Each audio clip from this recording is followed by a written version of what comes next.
Before the story, one small thing. Write your city and time in the comments.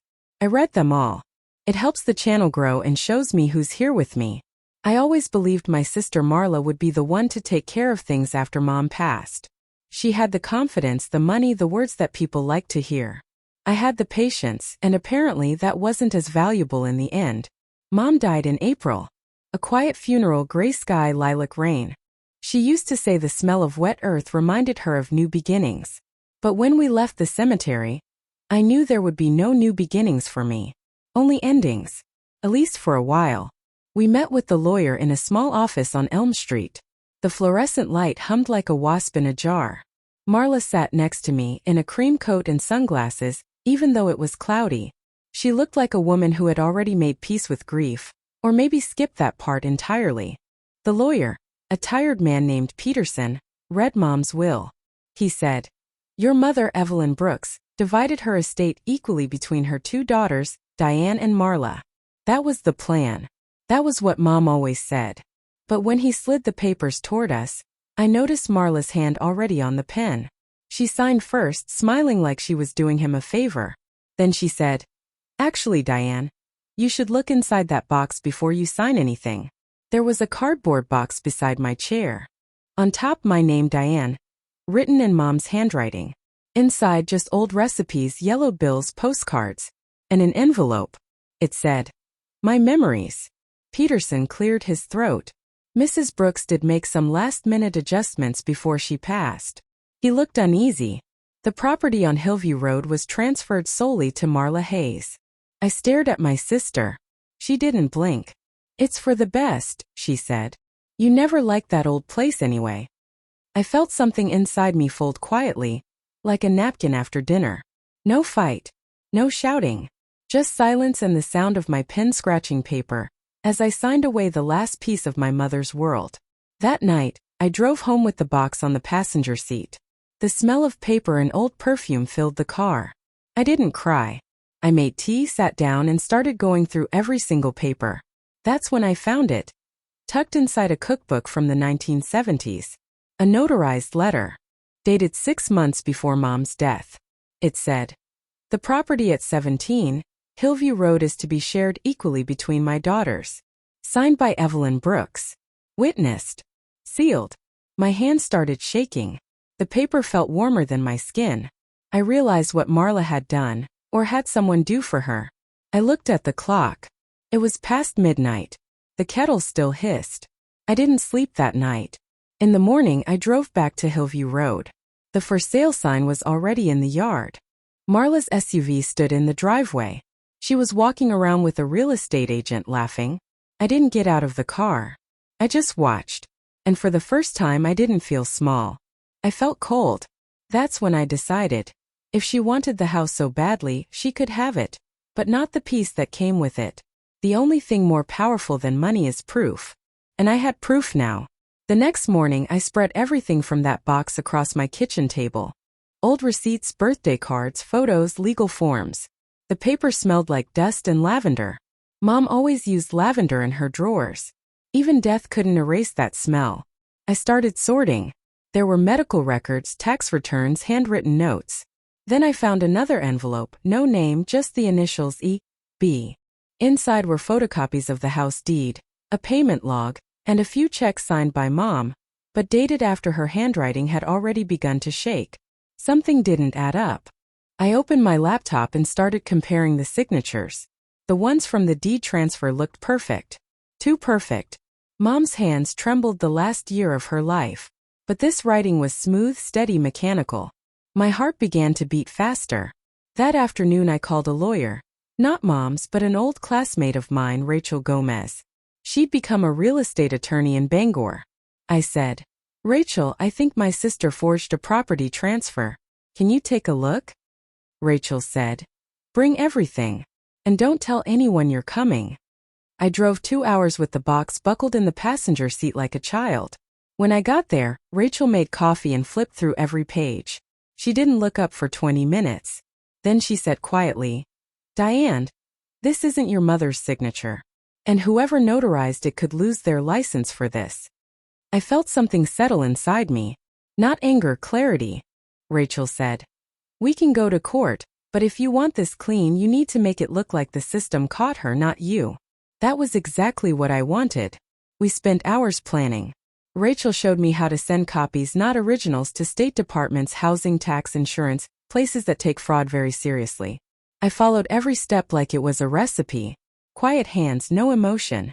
The next week I mailed everything. Registered post. One envelope each day. Monday through Friday. The rhythm felt sacred, like lighting a candle every morning. By the end of that week, the first domino fell. Marla called me. She said, Diane, did you get a letter from the county clerk? They're asking questions about the transfer. I said, no, I haven't heard anything. Why? Her voice cracked just slightly. They're saying something's off with the paperwork. It's probably just bureaucracy. I said, probably, and hung up. I sat in my kitchen afterward, staring at the phone. The house was quiet, except for the old clock ticking. I didn't smile. I didn't feel joy. Only the slow return of balance. A few days later, Rachel sent me an update. They've frozen the property record pending review, she said. If the forgery is confirmed, the deed reverts to the estate, meaning it would come back to both of us. Or maybe just to me if Marla's part was voided. That evening I drove by the house again. The for sale sign was gone. Instead, there was a county notice taped to the door. Property under investigation. Marla's SUV wasn't there. The blinds were closed. The yard looked different already, like the land itself was holding its breath. When I got home, I put the box back on the table. I poured tea like Mom used to do. And I whispered, it's starting, Mom. The kettle clicked off. The lavender smell grew stronger. Somewhere deep down, I felt that same quiet tremor I'd felt the day she signed everything away. But this time it wasn't fear. It was the sound of control returning. And control, once lost, doesn't come back gently. By the end of the month, the quiet became heavier than noise. I didn't hear from Marla again for 3 weeks. No texts. No calls. Just silence, the kind that hums under your skin. Then one morning while I was shelving books at the library, she appeared. She stood at the front desk wearing sunglasses inside again, clutching her phone like a lifeline. My coworker, an old man named Frank, whispered, "You've got company." I said quietly, "I see her." Marla walked toward me. Her perfume, the same one Mom used to hate, filled the space between us. She said, "We need to talk." I said, "About what?" She took off her glasses. Her eyes were red, not from crying but from anger.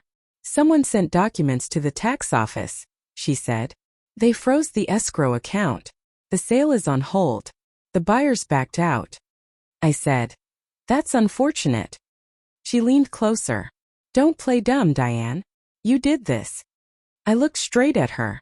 "I don't know what you're talking about." For a moment she just stared. The same look she used to give me when we were kids and I beat her at anything small like a spelling bee or a puzzle. She always hated losing, even when no one else was keeping score. She whispered, "You think you're clever? You're not. You'll regret this." I said, "Maybe, but not today." She turned and walked out, her heels clicking like a metronome of fury. When the door closed, Frank muttered, "Family stuff." I nodded. "The oldest kind." That night I couldn't sleep. I sat by the window and watched the streetlights move across the wall. I thought about Mom. How she'd always said that truth doesn't need a witness. It only needs time. Maybe she was right. 2 days later Rachel called. "Diane," she said, "I just got confirmation. The notary who signed that transfer admitted he didn't see your mother in person. He said Marla brought the papers already signed." I didn't answer for a moment. Then I said, "What happens now?" Rachel said, "They'll file a fraud report. The property will revert. And she'll face penalties." I said, "Penalties?" Rachel exhaled. "Yes, financial ones. Possibly criminal." I spent that afternoon cleaning my kitchen. The smell of soap filled the air. And I thought about how peace can smell like bleach, sharp, sterile, absolute. That weekend Marla called again. She said, "They froze my accounts. They're reviewing every check I ever deposited from Mom. What did you do?" I said, "I didn't do anything." Maybe the truth finally did. She went silent. Then quieter. Do you hate me that much? I said, no. I just stopped pretending I didn't know you. After the call, I set the phone down and looked at the box again. Inside, between the old recipes and bills, there was a picture me and Marla, both in our 20s, painting the porch of that same house. Mom had written on the back, "My girls, one steady, one shining." I traced the words with my thumb. I wondered which one I was supposed to be. Maybe steady was all I'd ever been. That night, rain started to fall, the same lilac rain from Mom's funeral. The sound filled the house like breathing. I sat by the window holding that photo and realized something simple. Revenge doesn't always roar. Sometimes it drips. And once it starts, you can't turn it off. The first cracks never sound loud. They sound like relief. By midsummer, the air in our town turned heavy and still. Even the birds sounded tired. I hadn't heard from Marla in weeks, but her name started echoing in small places. The grocery store, the post office, whispered by people who always loved gossip more than groceries. At the market, the cashier, a woman named Judy, leaned closer and said, "Did you hear? Marla Hayes lost her house deal. Something about fraud." I said softly, "People say a lot of things." She nodded. "Yeah, but this one's true. My husband works for the county." When I got back home, I sat on the porch with iced tea and tried to feel something. Pride maybe. Satisfaction. But mostly I felt the quiet hum of consequence, slow and steady. The next day Rachel called. She said, "The county seized her secondary account. She can't touch her credit lines." I said, "So it's over?" Rachel said, "Almost. But you should prepare yourself. People like Marla don't fall silently." She was right. 2 days later, I found Marla sitting in her car in front of my house. Her windows were rolled down, engine off, like she'd been there for hours. I walked up slowly. She looked different. Hair unbrushed, makeup uneven, like she'd forgotten who she was supposed to be. She said, "You wanted this, didn't you?" I said, "I wanted the truth." She laughed once, sharp, brittle. "The truth? You think Mom loved you more because you were quiet? She pitied you, Diane." I said, "Maybe. But she still trusted me with everything she couldn't say." She looked down at the steering wheel. Her voice broke for the first time. "I didn't mean for it to go this far." I said, "You forged her name, Marla." She whispered, "I just wanted something that was mine." I said, "You already had that. Her name." For a long moment she didn't move. The wind stirred the trees, and a single leaf brushed across her windshield. She turned the key, but the engine wouldn't start. I offered, "Do you need help?" She shook her head. "No. I'm done asking you for help." Then she got out, slammed the door and walked away down the street. That night I sat in my kitchen, replaying her words. "She pitied you." Maybe she did. Maybe Mom pitied both of us, one for being too kind, the other for being too proud. I looked at the box again. It had become part of the room, like furniture, like a witness. I opened it, took out the old letter, and read the signature once more. Mom's name. Real. Shaky. Human. The next morning Rachel called again. "It's official," she said. "The property is back in the estate. You can reclaim it legally next week." I said, "Does she know?" Rachel said, "She will. The notice was sent this morning." When I hung up, I felt something I hadn't expected. Exhaustion. Winning didn't feel like victory. It felt like closing a door that had been open too long. That evening I drove to Hillview Road. The county seal still hung on the door, flapping in the wind. I walked up the porch steps, the same ones we painted together years ago. The boards creaked under my feet. Inside everything was dusty but untouched. On the kitchen counter lay a broken mug. Mom's favorite one, the blue one with the chip near the handle. Marla must have left it there. I picked it up carefully and held it for a moment. It was worthless to anyone else but not to me. Outside the sun was setting, pale gold, quiet. I locked the door behind me and whispered, "It's not revenge, Mom. It's balance." And balance doesn't shout. It waits. The legal papers arrived on a Thursday. A thick envelope stamped with the county seal, folded twice like it was hiding a secret. I laid it on the table and stared at it for a long time before opening it. Inside was one sentence that changed everything. The property at 17 Hillview Road is hereby restored to the original estate of Evelyn Brooks. That was it. No drama. No ceremony. Just a line of text and a signature at the bottom. Rachel called an hour later. She said, "Congratulations, Diane. It's officially yours now." I said quietly, "Ours, you mean?" She paused. "No. The court granted it to you alone. Because of the fraud findings." For a moment I couldn't speak. I just listened to the faint hum on the line. Rachel added gently, "I know you didn't want it like this." I said, "No. But it's what it should have been." That afternoon, I drove to the house with the keys the county clerk had mailed me. The front door stuck a little when I turned the lock, as if the house itself didn't believe it yet. The air inside was stale but familiar. Dust shimmered in the sunlight coming through the old lace curtains. On the kitchen counter lay a pile of unopened mail and a single ring, Marla's wedding band. She must have left it behind. I touched it with one finger. Cold metal.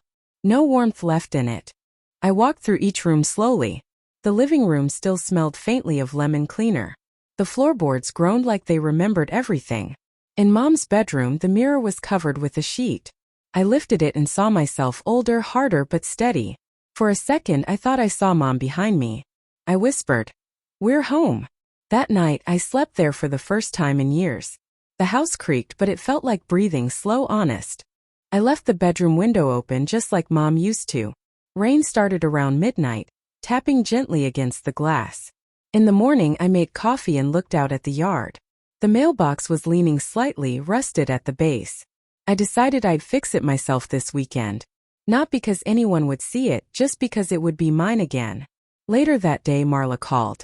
Her number still appeared on my phone as sister, though the word felt misplaced now. She said, "I got the notice. It's done." I said, "Yes." She was silent for a moment. Then, "I don't have anywhere to go." I said softly, "You have people. You always had people." She laughed, a dry, hollow sound. "Not anymore." I didn't respond. She finally said, "You win." I said, "It's not a game." She whispered, "It was for me." Then she hung up. I stood there holding the phone until the screen went dark. Then I put it down and opened the window wider. The rain had stopped. The air smelled clean, like the world had been washed just a little. That evening I started cleaning the attic. Cobwebs, boxes, the smell of wood and dust. In the corner I found an old trunk I didn't remember. Inside, photo albums, letters, and one folded paper with Mom's handwriting. It said, "If you ever come back here, Diane, remember, peace isn't given. It's built." I sat on the floor holding that note in my lap. I realized she'd left me more than a house. She'd left me a way forward. When the light outside faded, I locked the trunk again and whispered, "I'm building it, Mom. One room at a time." And sometimes rebuilding is the quietest kind of revenge. 2 weeks passed after the last call. I didn't hear from Marla again, but her absence hung in the air like humidity before a storm. The town was small. Silence had a way of spreading faster than words. One afternoon, as I was trimming the hedges, a silver sedan stopped in front of my gate. The window rolled down slowly. It was Pastor Lewis from our mother's old church. He said, "Diane, I hate to bother you. Marla's been staying in the shelter behind the parish. She's not well." I said quietly, "What kind of not well?" He hesitated. "Exhausted. Broke. She doesn't talk to anyone." I looked at the ground, the clippings of green scattered across the dirt. "Thank you for telling me," I said. He nodded. "She might listen if it's you." I said, "I'm not sure she ever did." That night I couldn't stop thinking about it. The house felt too big, the air too still. I made tea, sat at the table, and stared at the ring she'd left behind. The gold had dulled, but it caught the light just enough to remind me that even broken things can reflect. The next morning I drove to the parish. The shelter was an old annex with peeling paint and a flickering porch light. Inside, the smell of disinfectant mixed with something heavier, regret maybe. Marla was sitting on a cot near the window, wrapped in a gray blanket. Her hair was shorter, uneven, like she'd cut it herself. I said, "Marla." She looked up slowly, as if my voice traveled from a long way off. "You shouldn't be here," she said. I said, "Neither should you." She laughed softly. "You got what you wanted." I said, "I got what was fair." She looked down at her hands, thin, shaking slightly. "Fair is overrated." For a moment I saw her not as my enemy but as the same girl who used to braid my hair before school, humming songs she barely remembered. I said, "You can come by the house. There's room." She shook her head. I couldn't stand looking at it. I said, "Then at least let me bring you some things, food, clothes." She whispered, "Don't make this pity." I said, "It isn't. It's closure." She didn't answer, just stared at the wall where sunlight was fading into shadow. I left the ring on the table beside her. When I turned to go, she said quietly, "You always were the better one." I stopped at the door. "No," I said, "just the one who learned when to stop fighting." That night I drove home with the windows down. The wind smelled of salt and pine, that strange mix that only existed near the Maine coast. I felt lighter not because I forgave her, but because I no longer needed to be angry. I parked in front of the house, left the porch light on, and sat in the dark for a while. The clock ticked, steady and soft. Somewhere I thought I heard Mom's voice, not real, just memory. She used to say, "Mercy is heavier than revenge, but it leaves your hands cleaner." I looked at my palms, steady now, still. Then I whispered, "It's enough, Mom. I'm done." And sometimes mercy is just another way to end the war. It's been a year since that morning at the parish. Summer again, softer this time. The hydrangeas along the porch have grown wild, spilling over the fence like they finally forgot how to behave. The house feels alive now. Not haunted, not heavy, just awake. I still work at the library, still drive the same old car. But I no longer count the days since Mom died, or since Marla disappeared from town. Time stopped feeling like punishment. It became space, room to breathe. Some evenings I sit on the porch steps with tea, listening to the quiet hum of crickets. The road stays empty most nights, except for the mail truck that passes around dusk. The driver always waves. It's a small thing, but I notice it every time. Inside, I've repainted the kitchen, the same pale yellow Mom loved. When the morning light hits the walls, the room glows like honey. I've even put her old blue mug, the one with the chipped handle, back on the counter. Rachel still calls sometimes. Last week she said, "You ever think about selling it? Starting somewhere new?" I said, "No. I already started here." She laughed. "Then I guess you found your peace." I said, "No. I built it." After we hung up, I walked through the house barefoot. Every creak felt familiar, like the floor remembered my weight again. In the attic, I opened the old trunk one last time. Inside, the letters and photos were still there, untouched. I placed one more envelope on top, my own handwriting this time. It said, "For whoever comes next." I didn't write a story or confession, just a simple note. Don't let silence mean surrender. Sometimes quiet is how you win. Then I closed the trunk, turned off the light, and went downstairs. A few days later, Pastor Lewis stopped by. He said, "I thought you should know Marla moved out west. She's working in a thrift store. Says she's trying." I said, "Good." He nodded. "You did the right thing, Diane." I said, "No. I just stopped doing the wrong one." That night, I locked the doors, opened the bedroom window, and let the summer wind fill the room. It smelled like rain again, lilac and dust, and something that felt like peace. I lay in bed and whispered into the dark, "We're okay now, Mom. The house is listening again." The clock ticked once. Then everything was still. And sometimes the quietest endings are the ones that finally sound like freedom. Subscribe if you want more stories about real women who don't scream. They act quietly to the end.